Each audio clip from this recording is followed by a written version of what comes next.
James, are you there? The key wasn't working. Why? Oh, I changed the lock because the kid was noisy. What are you thinking? This apartment is a rental. Why would you do that?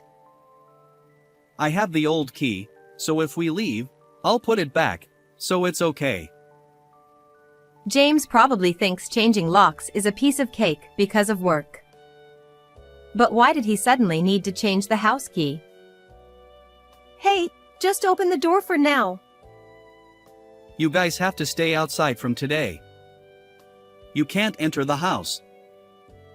What are you thinking? Don't joke. Let us in quickly. I told you. I changed the lock because the kid was noisy. I've been thinking that the kid cries and screams right away. With this, my work fatigue will double, so from now on, after dinner and a bath, sleep outside at night. Sleep outside? Where should we sleep? You guys should sleep in the car. It's popular these days.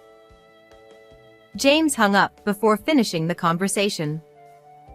I frantically pressed the intercom button, but James didn't respond. I had been feeling stressed by James for a while now.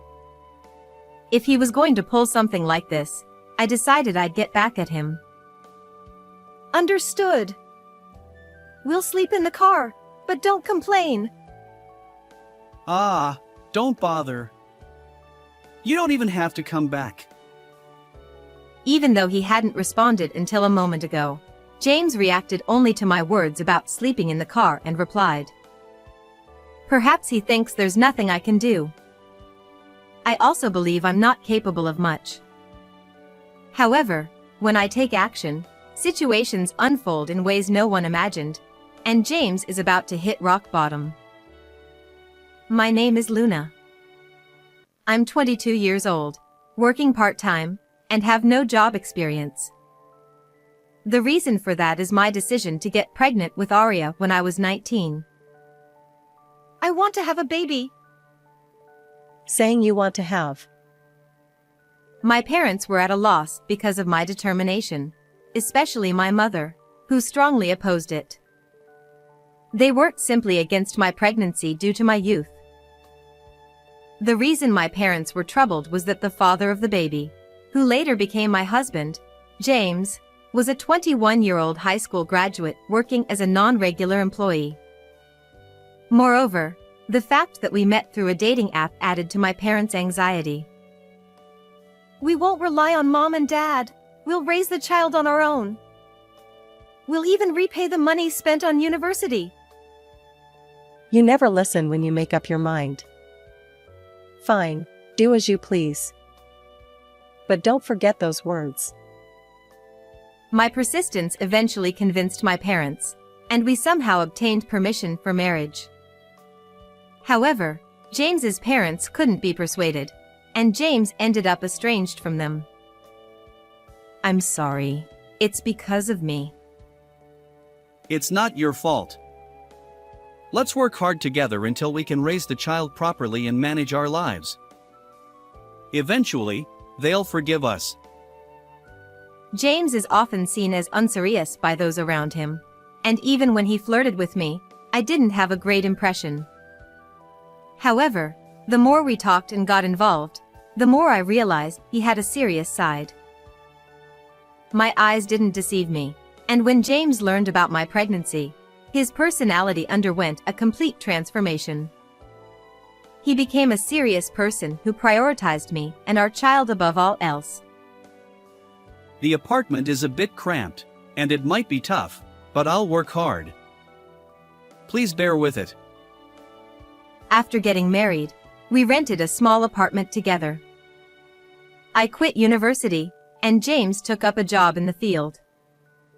James, being young, energetic, diligent at work, and sociable, seemed well liked by his colleagues. Moreover, thankfully, the company's president knew about our struggles due to having a child, and he raised James's salary a little. With no money, we had no wedding or honeymoon, and life was challenging. However, James worked tirelessly for me and our unborn child, and I felt incredibly happy. About 6 months after our marriage, our daughter Arya was born. When will you bring Arya to visit next? What? Didn't I take her 3 days ago? 3 days ago. I want to see her. My mother often calls, urging us to let her meet Arya.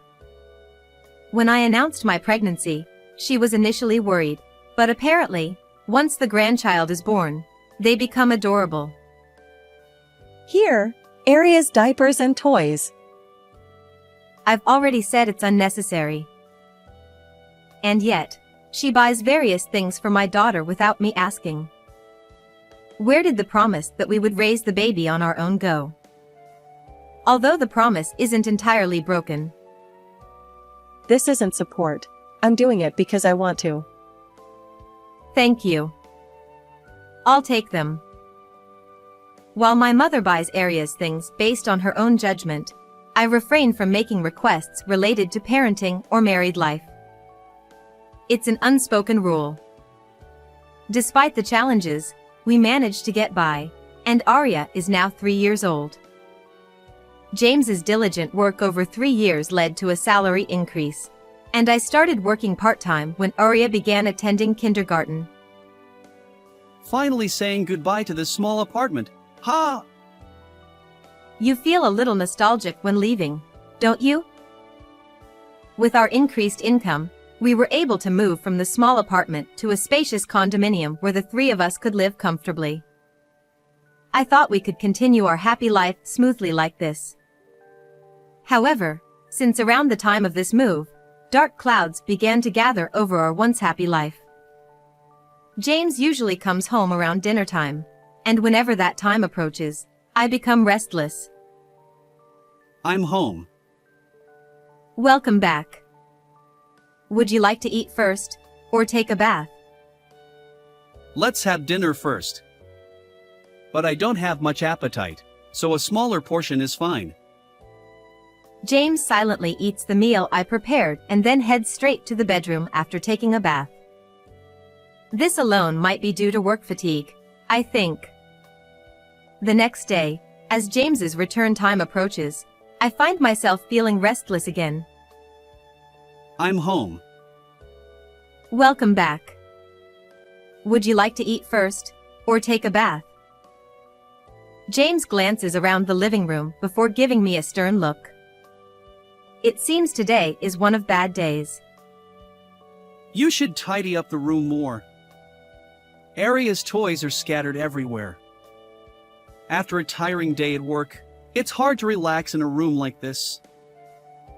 I'm sorry. Today has been busy. Busy? Your part-time job ends by noon, right? Were you slacking off? No, it's not like that. James scolds me about the messy room, but there are only a few of Arya's toys on the table.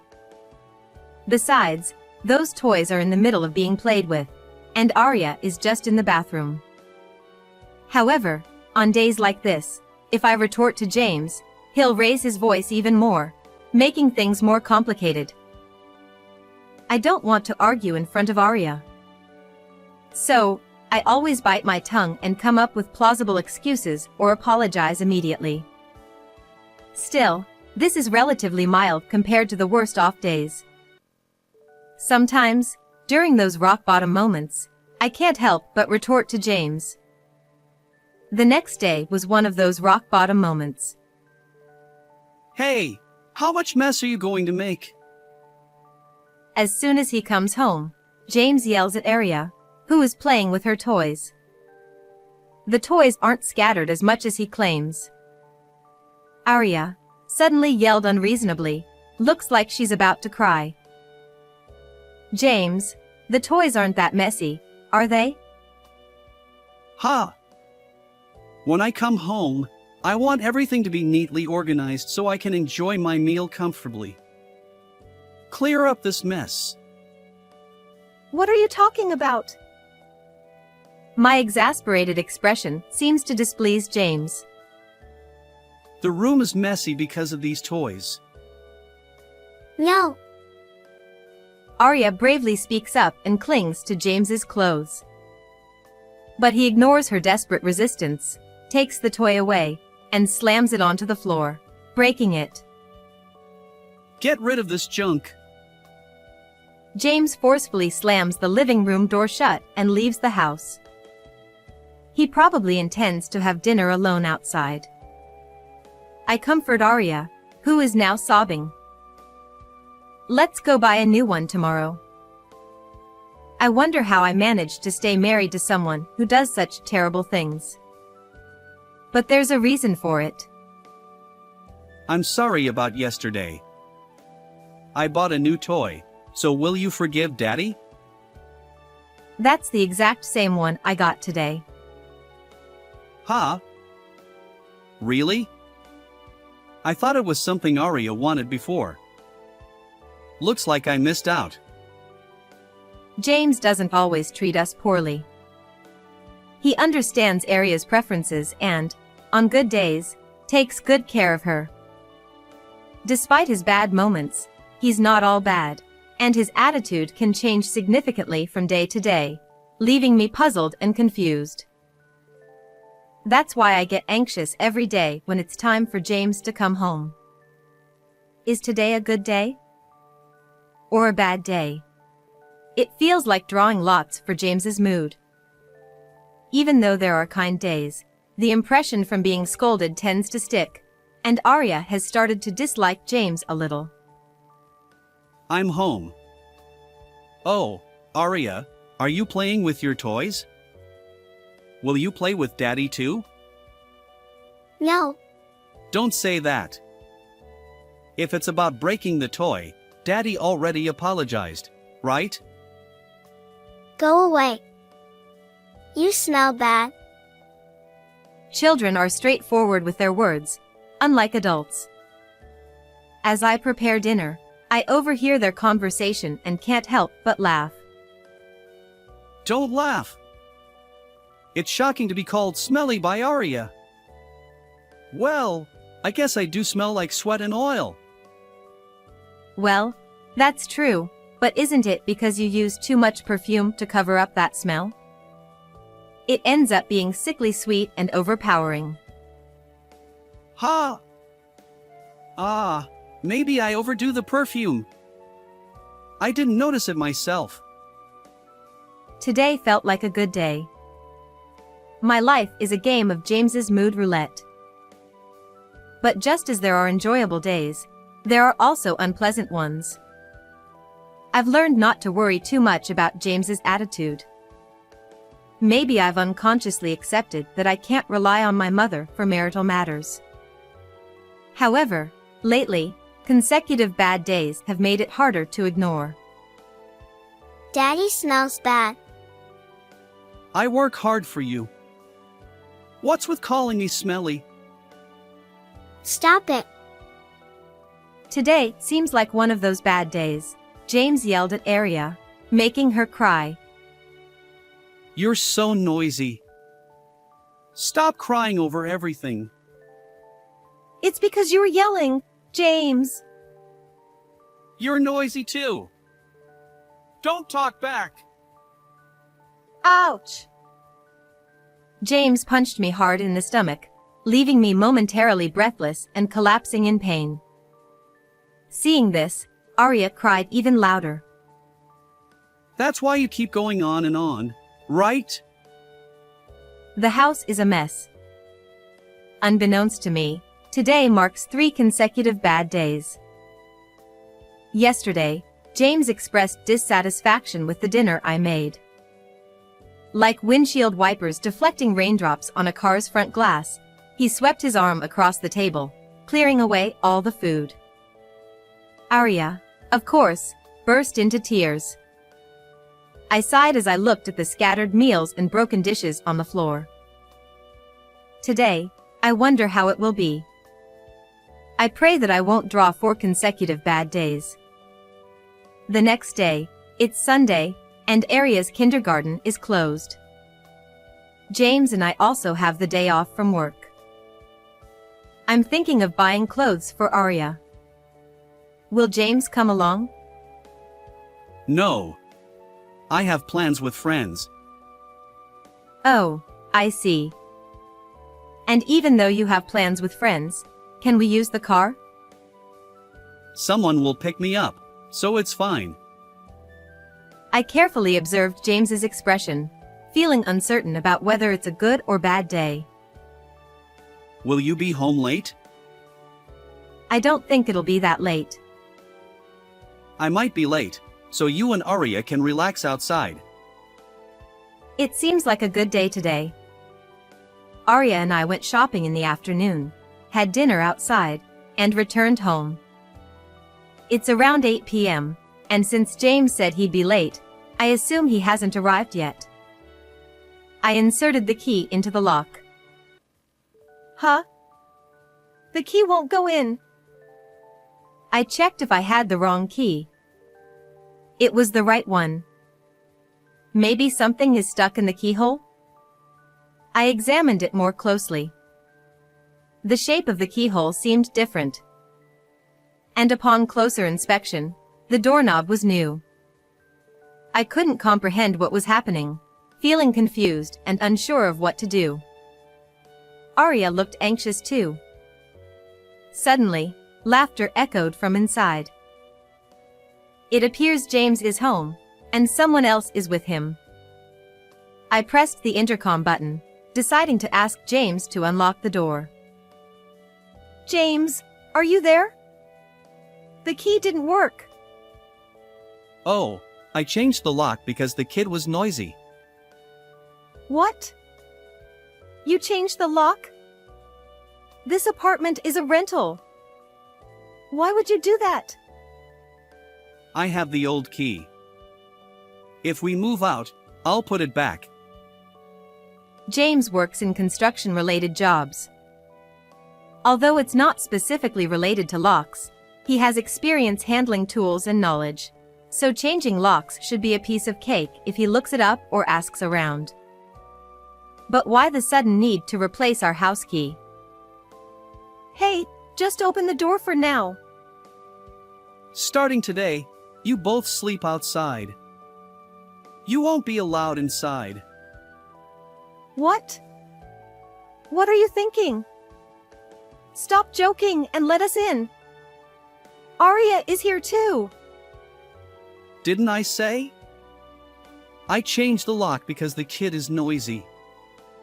She's been crying and making a racket all the time. It's doubling my work fatigue. So after dinner and a bath, you'll sleep outside. Sleep outside?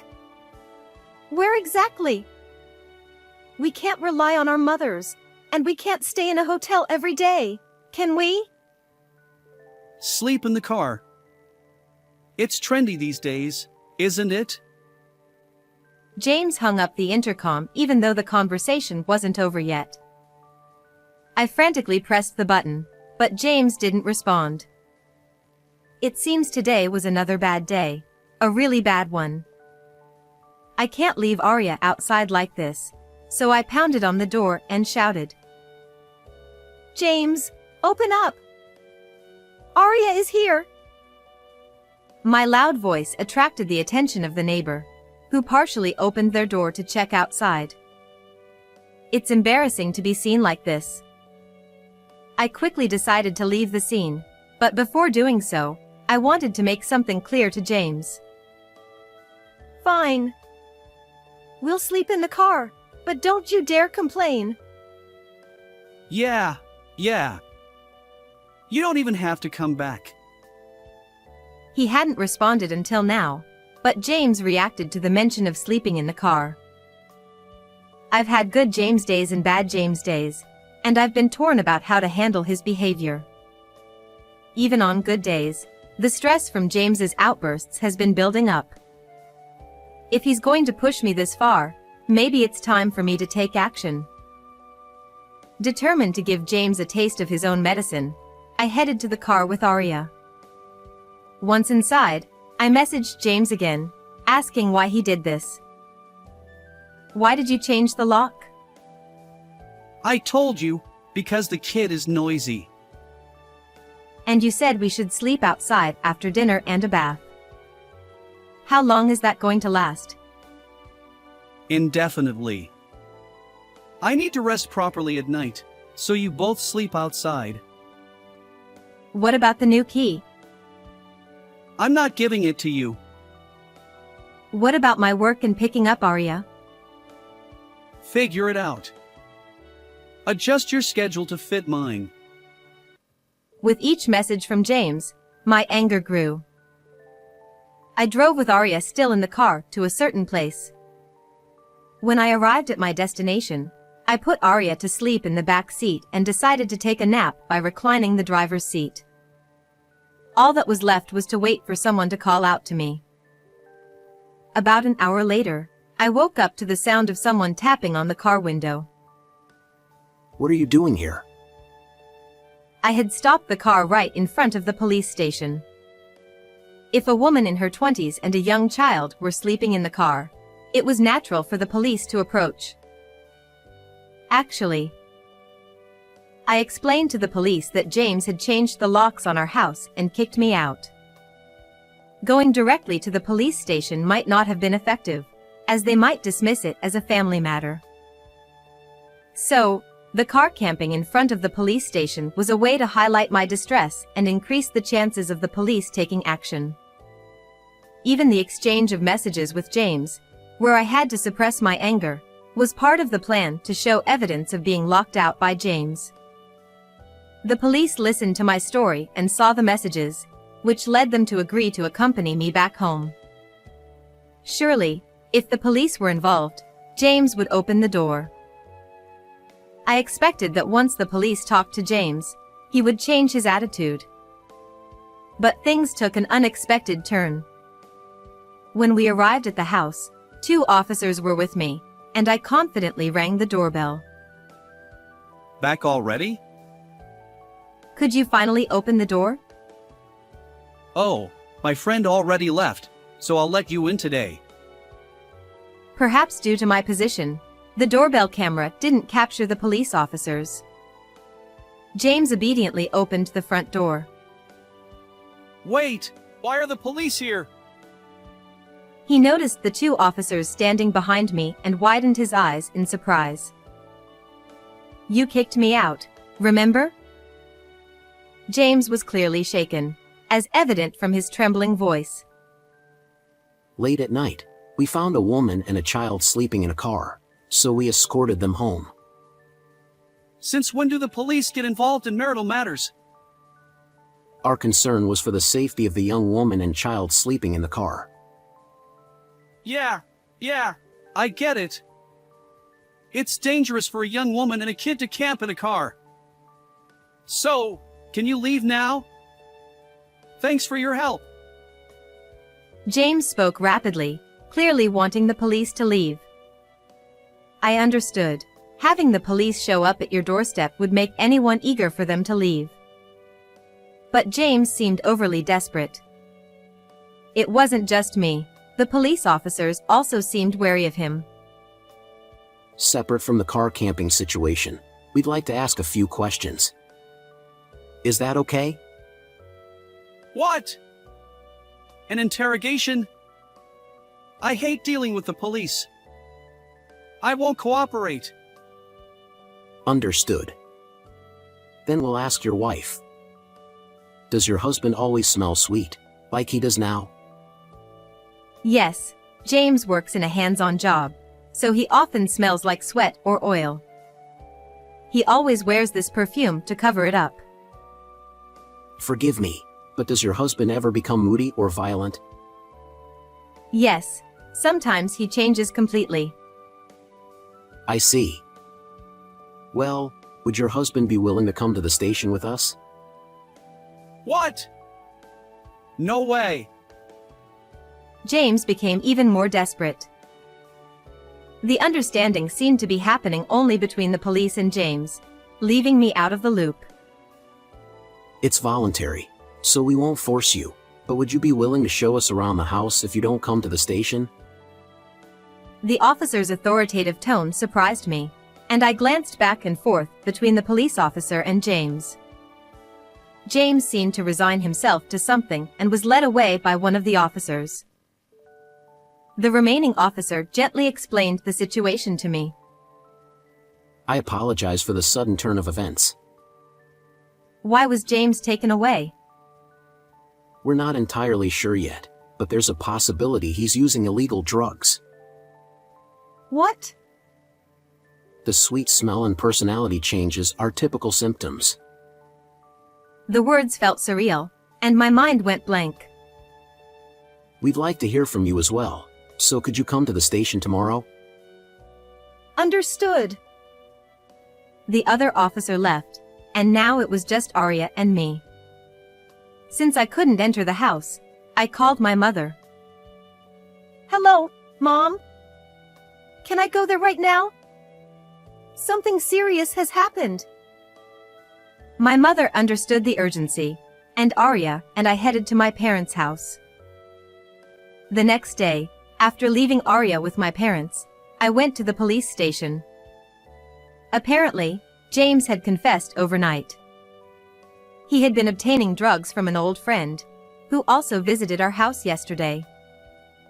The reason for starting drug use was simply because the friend invited him, quite an inexplicable motive. Perhaps our improved financial situation played a role? Until now, James had used drugs outside, away from home, before returning.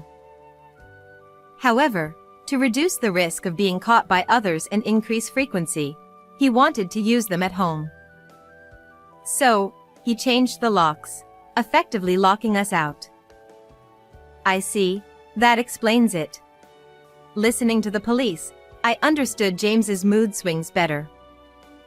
His recent downcast days and violent behavior weren't due to work. Maybe the increased frequency of drug use caused those off days. His incomprehensible action of changing the locks and kicking us out must have been a result of his emotional turmoil. What will happen to James now? Most likely, he'll be charged, and there will be a criminal trial. The sentence will determine his punishment. I had hoped the police would caution James, and if his behavior didn't change, I'd consider divorce. But I never expected James to get arrested. For a moment, I felt like I'd done something wrong, but realizing that James was the one in the wrong, thanks to the police, was a relief. If I hadn't noticed, Arya and I would have continued living with him. My judgment had been clouded. Returning home from the police station, I had a discussion with my parents. Even though you opposed my marriage, we didn't imagine it would come to this. Sorry for insisting on our views. We couldn't have foreseen this either. It doesn't mean our views were entirely correct. Unexpected as it was, Arya and I would now live with my parents, free from unspoken rules. I could rely on my parents, and they showered Arya with affection. Without James's yelling, Arya spent her days happily. With James gone, I was free from his mood swings, and life returned to normal. Afterward, James was sentenced to imprisonment. It seems his friend was also arrested. Naturally, I divorced James, and he lost his job as well. It's regrettable to repay the kindness of our company president with such an outcome. James will be released from prison in 3 years, but life won't be easy for him afterward. When I filed for divorce, I requested alimony. The requested amount was $8,000, not excessively high. However, considering James is unemployed and has a criminal record, finding work might be challenging. Moreover, James has severed ties with both his parents, leaving him with no one to rely on. Even $8,000 would be a significant sum for him. 3 years later, one day after James's release from prison, he ambushed me in front of my parents' house. Returning from shopping with Arya, I unexpectedly ran into him. Luna, James, you came out from there. Listen, can't we start over? James, do you not remember what you did to Arya and me? You yelled at her, hit me, and, worst of all, changed the locks to keep us out. I'm sorry. But I've learned my lesson. Sorry, but no matter how much you've changed, I can't trust you. We can't live together anymore. Arya probably wants to live with me again. Who's this man? James froze at Arya's unexpected question. Arya had lived with James until she was 3, so it wouldn't be strange if she recognized his face. However, whether it was because she enjoyed our current life or had no positive memories of James, Arya didn't realize he was her father. Living together is difficult, right? We've already separated, so please don't come to see us. Wait! How am I supposed to survive alone? It's your own doing. You'll have to manage on your own. I led Arya inside, leaving James behind. Since then, James seemed to give up and never visited us again. Arya and I now live peacefully at my parents' house. I found a job shortly after the divorce. Arya has grown into a mature elementary school student. Looking forward to Arya's continued growth, I head to work with enthusiasm each day. How did you like this story? Don't forget to subscribe to the channel. Until next time in the next video.